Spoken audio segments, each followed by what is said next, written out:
Assalamualaikum warahmatullahi wabarakatuh. Selamat pagi dan salam sejahtera bagi kita semua. Yang terhormat Bapak Wawan Saputra MM selaku dosen pengampu mata kuliah studi kelayakan bisnis serta teman-teman yang saya hormati.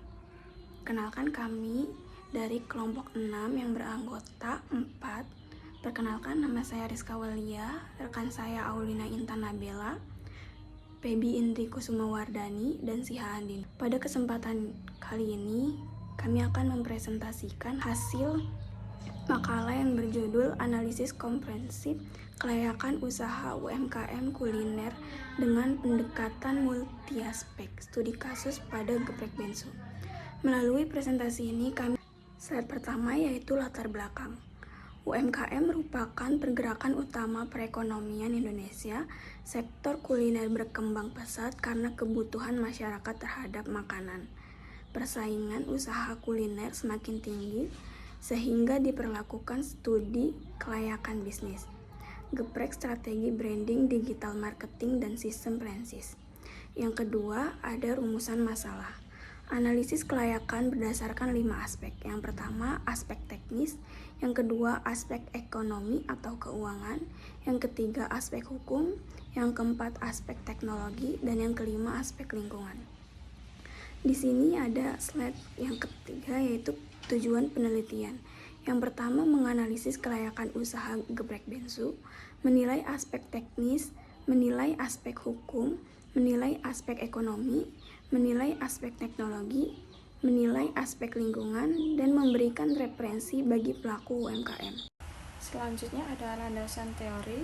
Studi kelayakan bisnis merupakan penelitian untuk mengetahui apakah suatu usaha layak dijalankan dengan mempertimbangkan berbagai aspek.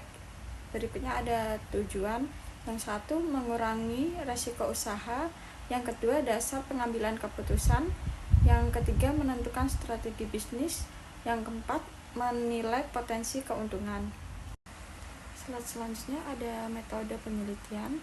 Jenis penelitian deskriptif kuantitatif, didukung data kuantitatif, sumber data, data primer dan data sekunder, teknik pengumpulan data, observasi online, studi pustaka, dokumentasi, objek penelitian, UMKM Geprek Bensu.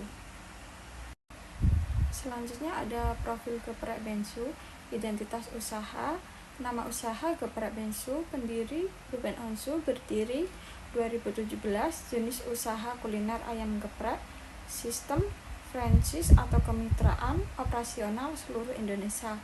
Platform digital, yang pertama ada Instagram, yang kedua ada TikTok, yang ketiga ada GoFood, dan yang keempat ada GrabFood.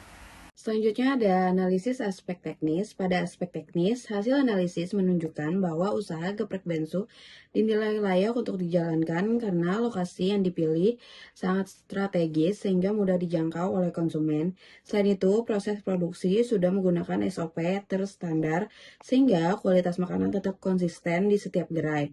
Bahan baku juga mudah diperoleh dari pemasok yang sudah bekerja sama. Kapasitas produksi mampu memenuhi permintaan konsumen dan penggunaan peralatan yang modern membuat proses memasak menjadi lebih efisien. Selanjutnya ada analisis aspek ekonomi. Selanjutnya pada aspek ekonomi ini, Geprek Bensu membutuhkan investasi awal sekitar 107 juta rupiah, biaya operasionalnya sekitar 31 juta rupiah per bulan dengan rata-rata pendapatan sekitar 52,8 juta rupiah. Usaha ini mampu menghasilkan laba bersih sekitar 20,71 juta rupiah di setiap bulannya. Titik impas atau BEP dapat tercapai dengan penjualan sekitar 39 porsi per hari, sedangkan target penjualannya sekitar 80 porsi per hari. Dari hasil tersebut dapat disimpulkan bahwa usaha ini memberikan keuntungan dan layak untuk terus dikembangkan. Selanjutnya ada analisis aspek hukum. Pada aspek hukum, Geprek Bensu telah memenuhi persyaratan legalitas berusaha. Usaha ini memiliki nomor induk berusaha atau NIB, sertifikat halal, izin edar pangan, serta merek dagang yang telah terdaftar. Selain itu, sistem franchise yang digunakan juga memiliki dasar hukum yang jelas dengan adanya kelengkapan legalitas tersebut. Usaha dapat beroperasi dengan lebih aman, meningkatkan kepercayaan konsumen maupun mitra bisnis. Slide selanjutnya ada analisis aspek teknologi. Pada aspek teknologi, Geprek Bensu memanfaatkan berbagai teknologi untuk mendukung operasional bisnisnya, mulai dari penggunaan sistem POS atau kasir digital, pemasaran melalui media sosial seperti Instagram, TikTok, hingga kerjasama dengan platform GoFood dan GrabFood untuk memperluas jangkauan penjualan. Selain itu, terdapat penggunaan cloud system, dashboard analytics, integrasi API atau APA, machine learning, dan teknologi LOT di dapur untuk meningkatkan efisiensi operasional serta membantu pengambilan keputusan bisnis berdasarkan data. Slide selanjutnya akan dibacakan oleh rekan saya. 13 ada analisis aspek lingkungan yang terdiri dari 5. Yang pertama, pengelolaan limbah baik, dan yang kedua, kebersihan gerai terjaga, yang ketiga, membersihkan dampak sosial positif, dan yang keempat, menggunakan kemasan yang lebih ramah lingkungan, dan yang terakhir adalah kesimpulannya itu layak. Untuk slide 14 ada ringkasan hasil yang terdiri dari 5 aspek. Yang pertama itu dari aspek teknis, itu layak, dan aspek ekonomisnya layak, dan aspek hukumnya juga layak, dan aspek teknologinya layak, dan yang terakhir aspek lingkungannya juga layak. Jadi seluruh aspek memenuhi kriteria sehingga usaha Geprek Bensu layak dijalankan dan dikembangkan di seluruh Indonesia. Yang terakhir adalah kesimpulan dan saran. Kesimpulannya adalah usaha Geprek Bensu dinilai layak dengan catatan terutama terkait risiko hukum atas merek dagang. Dan sarannya yang pertama, terus berinovasi kepada produk. Yang kedua, meningkatkan kualitas pelayanan. Yang ketiga, memaksimalkan teknologi digital.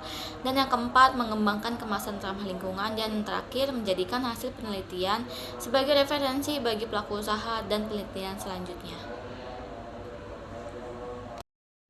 Demikian video presentasi dari kelompok 7. Terima kasih telah menyaksikan. Semoga materi yang kami sampaikan bermanfaat. Mohon maaf apabila terdapat kekurangan. Terima kasih untuk semuanya. Wassalamualaikum warahmatullahi wabarakatuh.